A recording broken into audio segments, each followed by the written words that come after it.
नमो भगवते वासुदेवाय।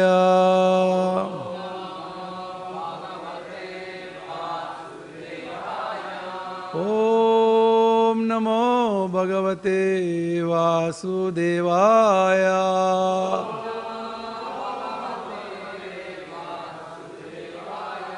ॐ नमो भगवते वासुदेवाय।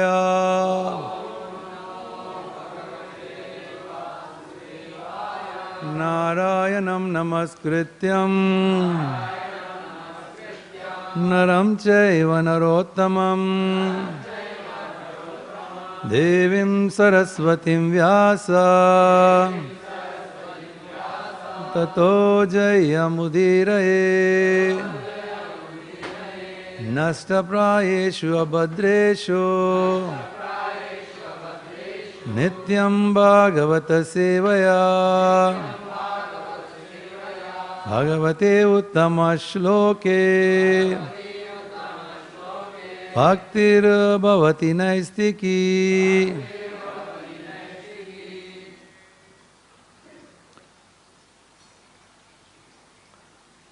We are reading from Srimad Bhagavatam, Canto 10th, Chapter 87, titled The Prayers of the Personified Vedas, text number 40.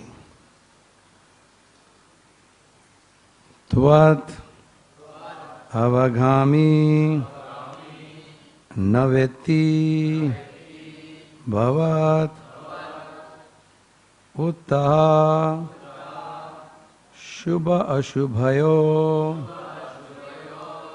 guṇa-viguṇānvayāṁs tarhi deha-bhṛtāṁ cha giraḥ anu-yugam anu-aham sa-guṇa gīta-paramparayā śravaṇa-bhṛto yatas tvam apavarga-gatir manu-jaiḥ.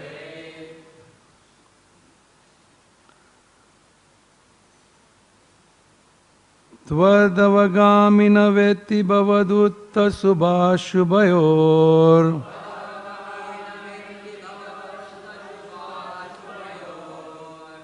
guṇa-viguṇāyam tarhi deha-bhṛtāṁ ca giraḥ.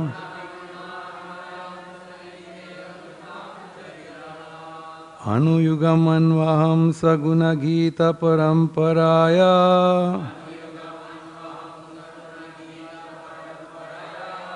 śravaṇa-bhṛto yatas tvam apavarga-gatir manu-jaiḥ.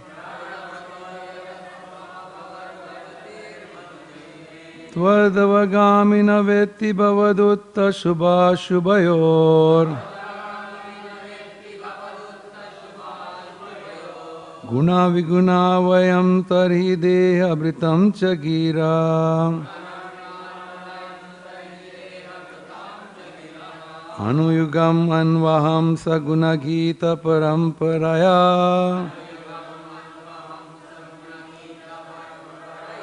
śravaṇa-bhṛto yatas tvam apavarga-gatir manu-jaiḥ.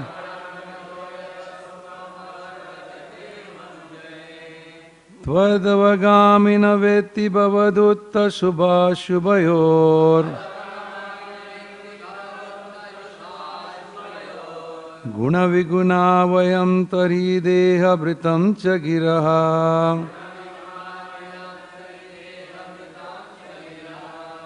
anu-yugam anv-ahaṁ sa-guṇa gīta-paramparayā śravaṇa-bhṛto yatas tvam apavarga-gatir manu-jaiḥ.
Mataji's.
Tvad, you, avagamī, one who understands, na vetti, does not pay regard, bhavad, from you, uttha, rising, śubha-aśubhayoḥ, of the auspiciousness and inauspiciousness, guṇa-viguṇa, of good and bad, anv-ahaṁ, to the attributions, tarhi, consequently, deha-bhṛtāṁ, of embodied living beings, cha, also, giraḥ, the words, anu-yugam, in every age,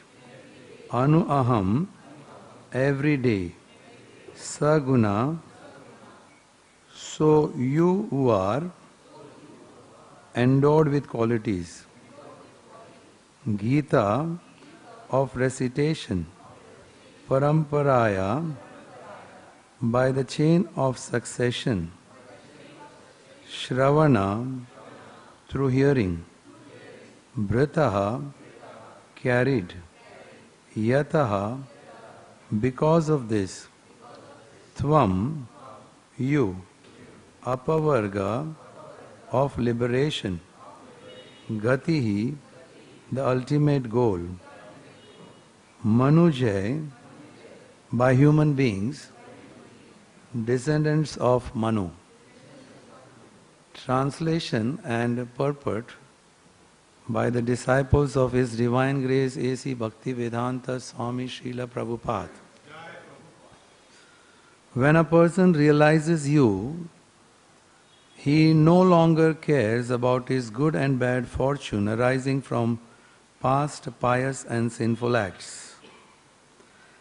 Since it is you alone who control this good and bad fortune, such a realized devotee also disregards what ordinary living beings say about him. Every day he fills his ears with your glories, which are recited in each age by the unbroken succession of Manu's descendants, and thus you become his ultimate salvation. Purport. Text 39 clearly states that impersonalist renunciants will continue to suffer birth after birth. One may ask if this suffering is justified, since a renunciant status should not exempt him from suffering, whether or not he has a devotional attitude. As the Shruti mantra states, Esha nityo mahima brahmanasya na karmana vardate no kanyan. The perpetual glory of a brahmana is never increased or diminished as a result of any of his activities. Brihad Aranyaka Upanishad To counter the objection thus raised, the personified Vedas offer this prayer.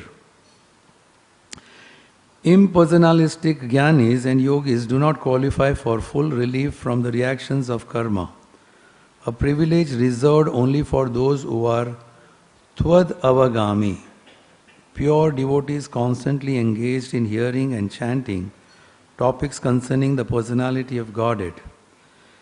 The devotees hold firm to the Supreme Lord's lotus feet by their unrelenting Krishna consciousness, and so they need not strictly adhere to the ritual commands and prohibition of the Vedas. They can fearlessly ignore the apparent good and bad reactions of the work they do only for the Supreme Lord's pleasure, and they can equally ignore whatever others may say about them, whether praise or condemnation. A humble Vaishnava absorbed in the pleasure of Sankirtana, glorification of the Lord, pays little heed to praise of himself, which he assumes mistaken, and happily accepts all criticism which he deems appropriate. One receives the authorized chanting of the Supreme Lord's glories by faithfully hearing from the sons of Manu, the disciplic succession of saintly Vaishnavas coming down through the ages. These sages emulate well the example of Swayambhuva Manu, the forefather of mankind. Although Swayambhuva's life gradually came to an end, his long life consisting of Manvantara era was not spent in vain, since he always engaged in hearing, contemplating, writing down and chanting the pastimes of the Lord. Even if a neophyte devotee falls from the standards of proper behavior by the force of his past bad habits, the all-merciful Lord will not reject him, as Lord Krishna states, "For those who live in Bhadra Krishna, that is district of Mathura, I am the object of all worship. Even if the residents of that place fail to properly cultivate the religious principles that one should observe in the Holy Land, they still become devoted to me just by virtue of living there. Even if Kali, the present age of coral, has them in his grip, they still get credit for living in this place. My devotee who lives in Mathura is just as dear to me as you, Brahma, and your sons, Rudra and his followers, and Goddess Shri and my own self." Srila Sridhara Swami prays, "O Madhava, please let me understand you so that I will no longer experience the entanglement of material pleasure and pain. Or else, just as good, please give me a taste for hearing and chanting about you. In that way, I will no longer be a slave to ritual injunctions." Om Ajnanatimmirandasya Jnananjanashalakaya Chakshurun Militam Yena Tasmai Shri Guruve Namaha.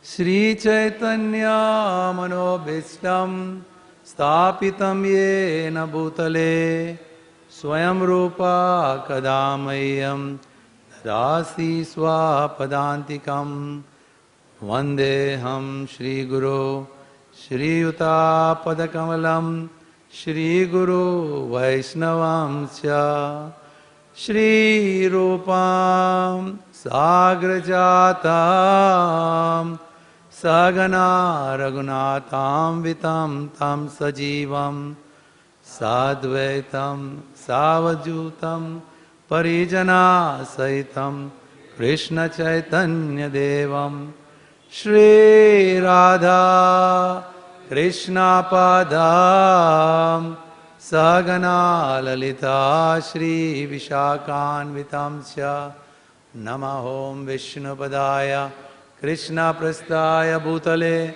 Srimate Bhaktivedanta Swamine iti namine Namaste Saraswati Deve Gauravani Pracharine Nirvishesha Shunyavadi Pasyatya Deshatarine Vancha Kalpatarubhyasya Kripa Sindhuya Evacha Patitanam Pavanebhyo Vaishnavebhyo Namo Namaha Namo Mahavadanyaya Krishna prema pradayate Krishnaya Krishna Chaitanya Namine Gauratise Namaha.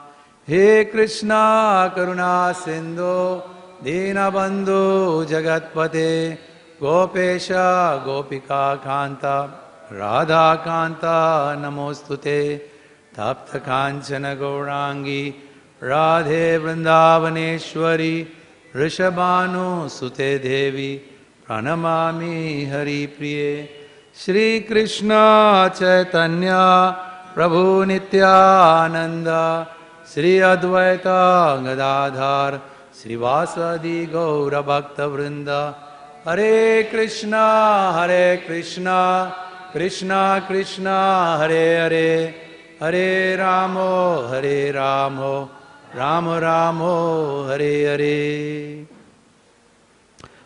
Hare Krishna. Because today's purport begins with the reference to the previous verse, so we'll also read the translation of the previous verse. Members of the renounced order who fail to uproot the last traces of material desire in their hearts remain impure, and thus you do not allow them to understand you. Although you are present within their hearts, for them you are like a jewel worn around the neck of a man who has totally forgotten it is there. O Lord, those who practice yoga only for sense gratification must suffer punishment both in this life and the next, from death who will not release them, and from you whose kingdom they cannot reach. When a person realizes you, he no longer cares about his good and bad fortune arising from past pious and sinful acts, since it is you alone who control his good and bad fortune. Such a realized devotee also disregards what ordinary living beings say about him. Every day he fills his ears with your glories, which are recited in each age by the unbroken succession of Manu's descendants, and thus you become his ultimate salvation. So these are all very profound statements, and at the same time it is glorifying and revealing the power of devotional service in relationship to other yogas, especially whether it is jnana or dhyana, or what to speak about karma khanda. So, spiritual life, many times people are interested, but they say that we don't want to be religious because in the name of religion there are many rituals and dogmas and many things which they want to keep away from this. But I want to be spiritual. So I remember one person asking this in one of the show to His Holiness Radhanath Maharaj. He said, to be spiritual, do you have to be religious? So Maharaj was answering that even to be spiritual, you have to follow some rules and regulations. You need to be very strictly disciplined. But then your realization will be very superficial. You can't go deeper. Religion goes far deeper. Because religion brings the concept of dependence, gratitude, love, reciprocation. So that is not there in just to be spiritual. But anyway, we are here reading about people who are very religious, who are following very strictly all the rituals, but if they have not erased, even if there is a tinge of selfish interest in the form of profit, adoration, distinction, now very harsh statement, they'll have to take birth again and again. So in this verse it comes back, how is it? A person who is renounced, in one sense, isn't he pure? So to make us understand, so today's verse is saying, but the one who is holding on to the feet of the Lord, completely absorbed, he sometimes doesn't even care for the rituals. Now this has to be taken with little, if anyone thinks that, well, I can also justify, this is for people who are completely absorbed and their heart is full of love and compassion for all other living entities, and in that compassion they may or may not, some Vedic injunctions, and it says that, but still they will be going back to the spiritual world. So this is how these two verses. So one of the word here it is said is giraḥ, words like what others speak about. You don't care what others speak about. Now this is also personal experience. Of course we care about what others speak about. It's not so easy if someone is criticizing us. Well, you will not be so detached. But in our parampara we have seen who are in this state of consciousness, pure, devotional. We can write from Gaur Kishore Das Babaji Maharaj, extreme cases. He was a renunciant, but he didn't even care for any type of a prestige, or he would be also very external about it. People who come for blessings to him, he would just be sitting there near the toilets, or he will be hiding inside the toilet if someone wants to come and they will make some temple for you. Be eating mud, or very extreme, didn't care. But within his heart, fully devoted. Same thing is Bhaktisiddhanta Saraswati Thakur in this parampara. How he was so courageous and bold just to propagate this message. He didn't care what. He used to wear leather boots. He was dressing up like, those days of course British Empire was ruling. He used to drive in a vehicle. Now this is all against. So what to speak about Prabhupada? Prabhupada, when he went to the Western world, there was nothing like brahmacharini ashram before. In the Vedic tradition there is one brahmacharini ashram. Prabhupada was criticized. How can ladies be staying in the ashram? It's an ashram, brahmachari ashram. But Prabhupada knew these girls, they were not staying with their parents. Anyway, they were independent. For their protection, he allowed them, yes, you can come and stay. So Prabhupada didn't care for what will people say, what it is said. Who cares? But in our case, it is not like that. So there is one article I just was reading. This is from Chaitanya Charan Prabhu. The title says, criticized. This is at our level of consciousness. When you are criticized, what do you do? Especially when you are criticized when it is not true. Criticism itself is painful, but more painful is when it is false. You are falsely accused. That time it is very painful. Reputation is important, especially for disciples. What to speak about preachers?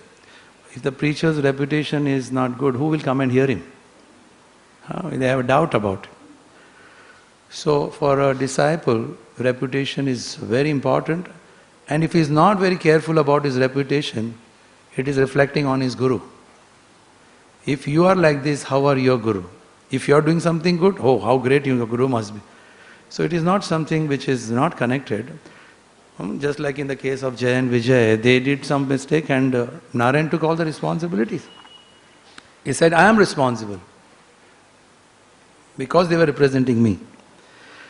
So I remember once one brahmachari on his, just casually, it was his birthday. So I just, so Prabhu, please.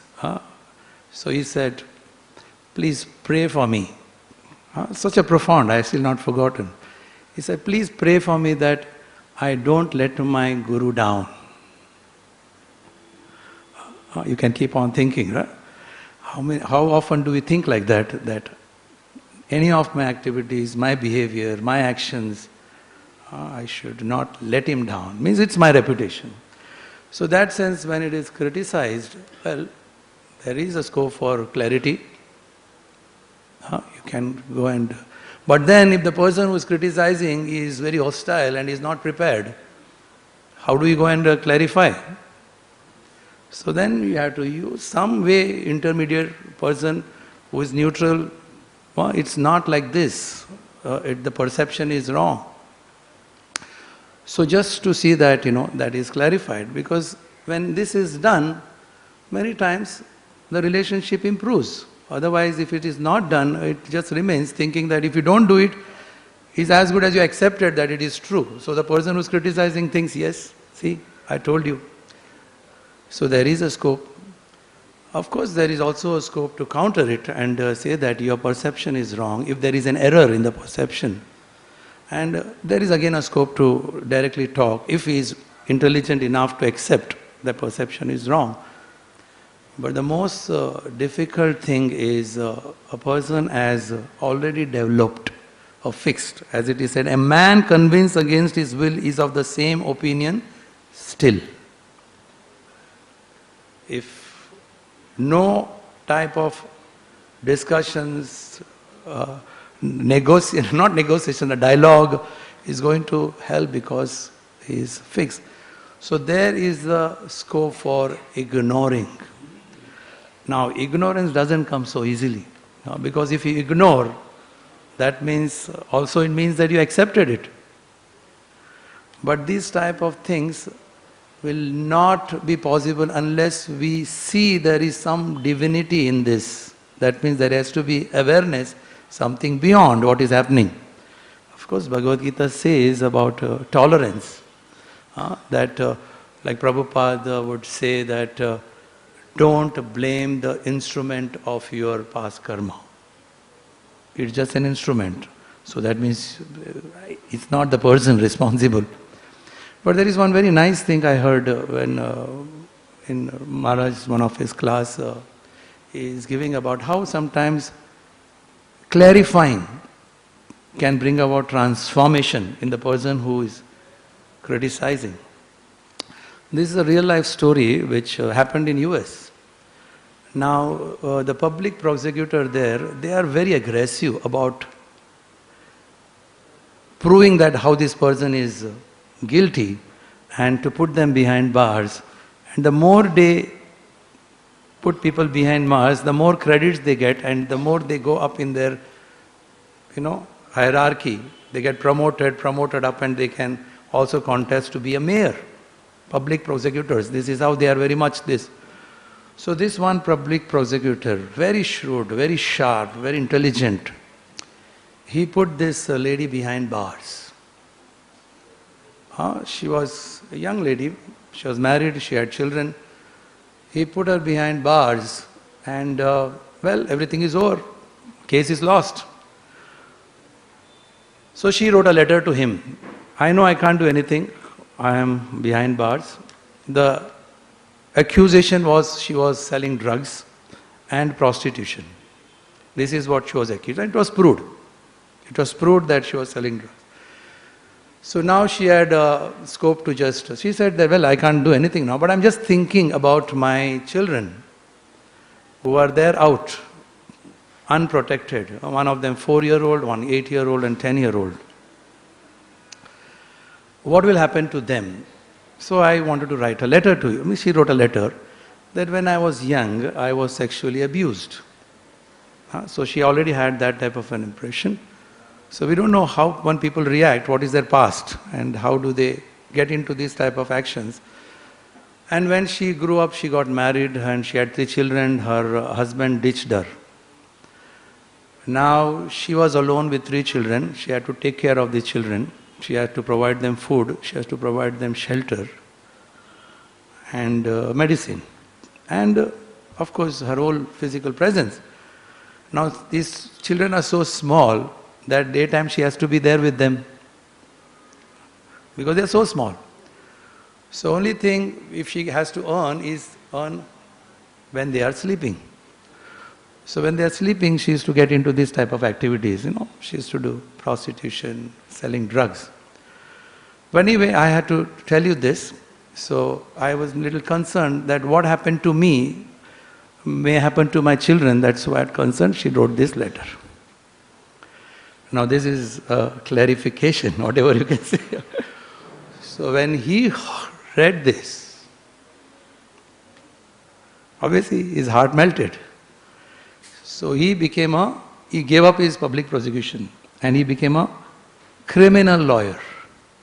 So from that day onwards, he started defending criminals. Because he had a experience that, like there is a saying that every sinner has a past. So he started defending them.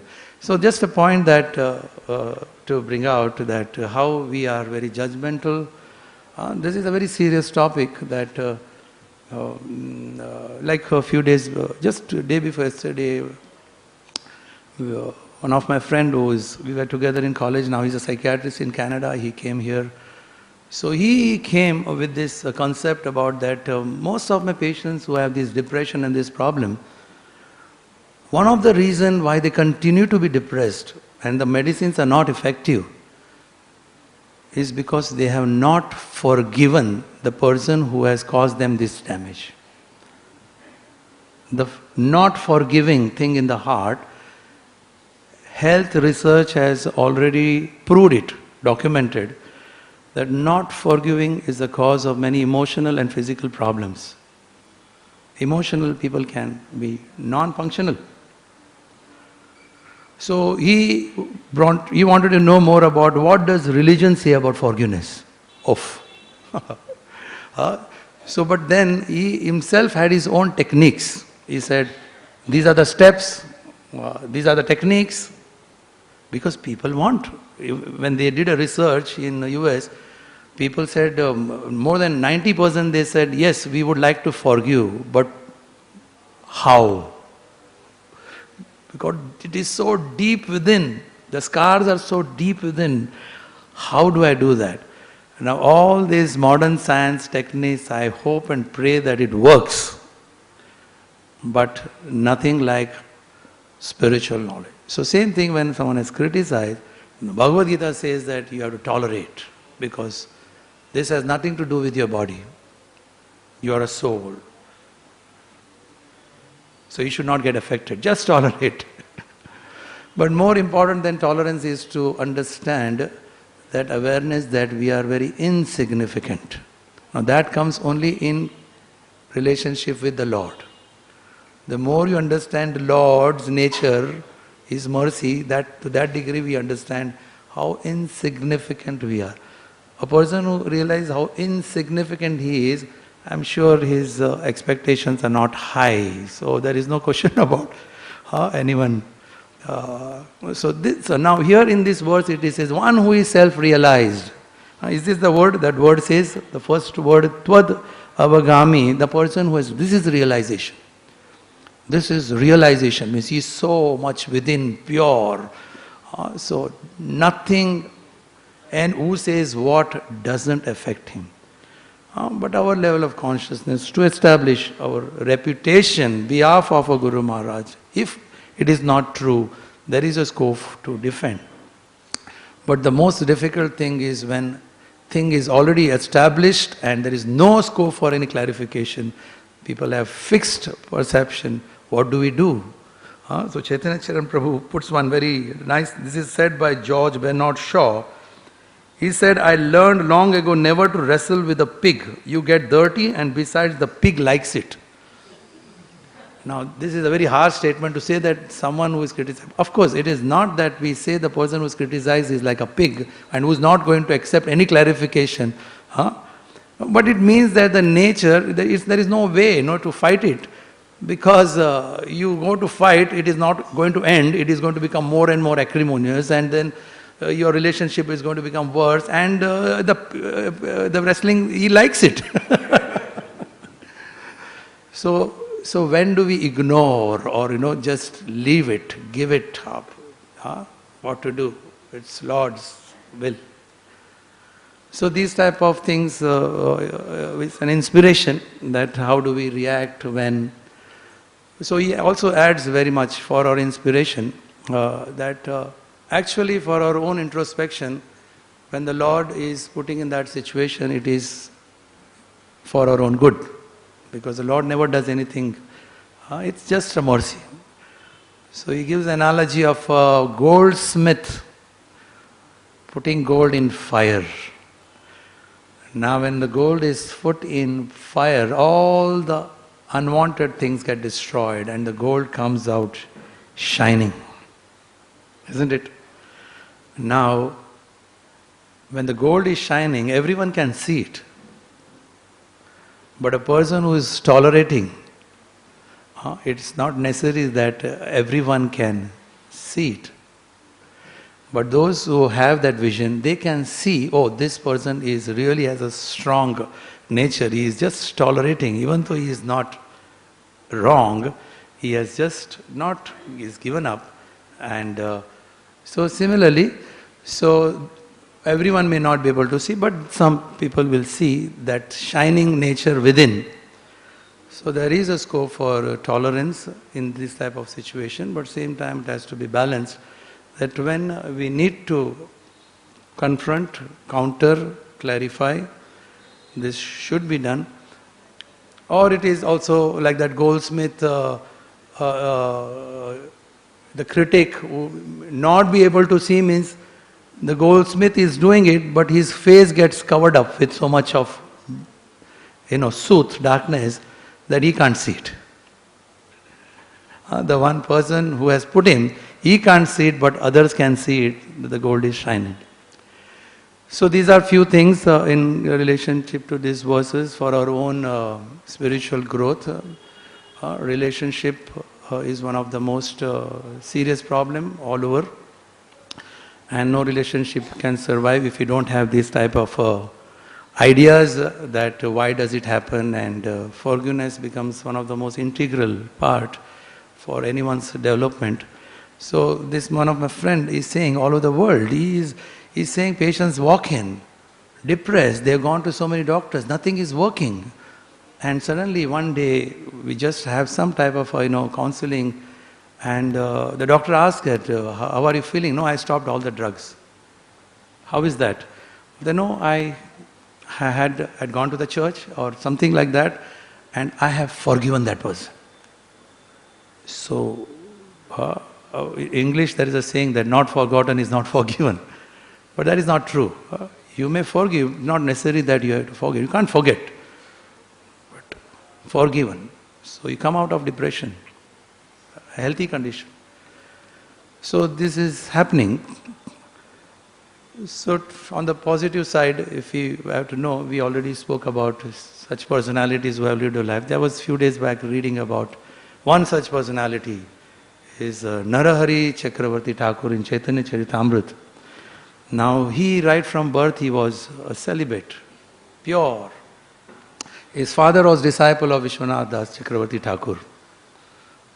And right from early days of his life, he was such an expert musician. He could sing, he could dance. He was a poet. He would write books, several books. So imagine what adoration, prophet, what would speak. Because he was within, absorbed, he knew everything is just a mercy of the Lord. In Radha Govind temple, he would be doing such menial work. He would never get disturbed by anyone, whatever they want to say. He was so famous for cooking bhoga for Radha Govind. Every day such nectarian, because of pure love. And just to remind himself that he is a servant. Now to remind ourselves that we are servant is not so easy in this type of maybe in the temple, but when you go out, it is that awareness that I am a servant. Now to remind himself, even though it was Vrindavan, what to speak, Vrindavan, but he would go out to pluck flowers.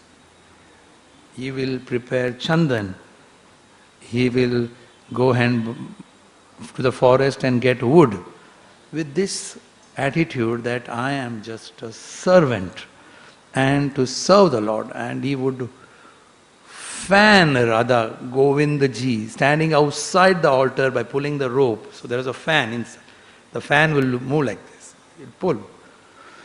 So there was a lot of appreciation for this, but what was his state of heart?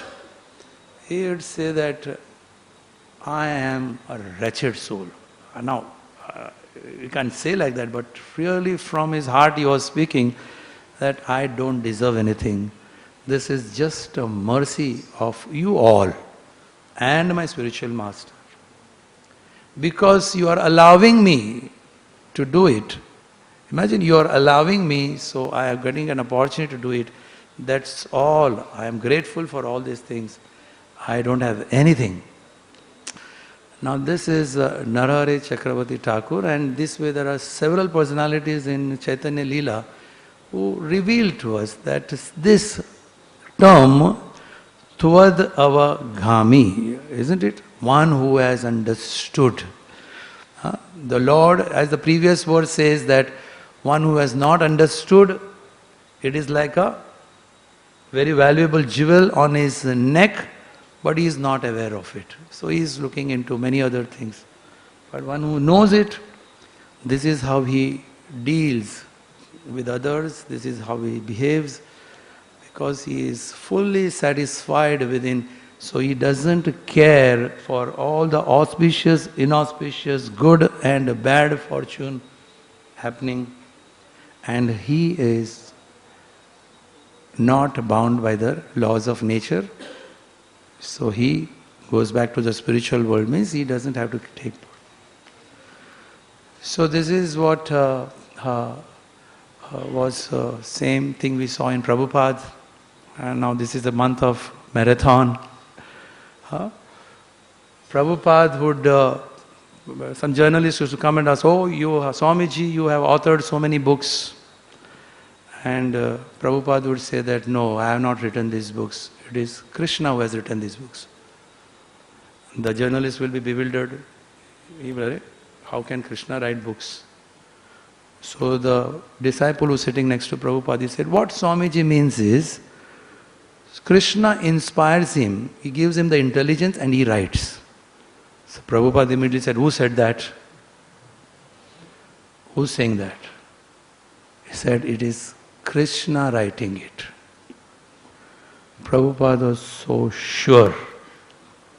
So we would see Prabhupada himself reading his own books. He would tell his disciples to read his books. Why would any author ask someone else to read books, his own books? Now what it means is transcendental knowledge is always revealed. It is not, of course, we acquire by hearing from those who have the transcendental knowledge. That is what we hear. So as here it is said that eventually it is keeping our mind, ears, senses absorbed in hearing, and that transcendental consciousness can only protect from these type of things happening. So Prabhupada was, so in that sense, I am not a book distributor, but many of you are putting your efforts, going out. So I thought I'll just share with you that books, what we are carrying, these are not ordinary books. They are transcendental knowledge. They are not some information, these are transcendental. So anyone who reads what to, it is said that even someone touches the book, his devotional service begins. So what to speak of reading it? So how much more important it is for us to see that we read. Prabhupada sacrificed his whole life. What was told in 1922 and today, now we are in 2016. Just few years, it will be a centennial year for that instruction, where the books never before in the history, so many Vedic literatures have been distributed. This is because of Prabhupada's love and compassion for all the conditioned souls. He said that in history will be known that we are the one who saved this world from going to hell.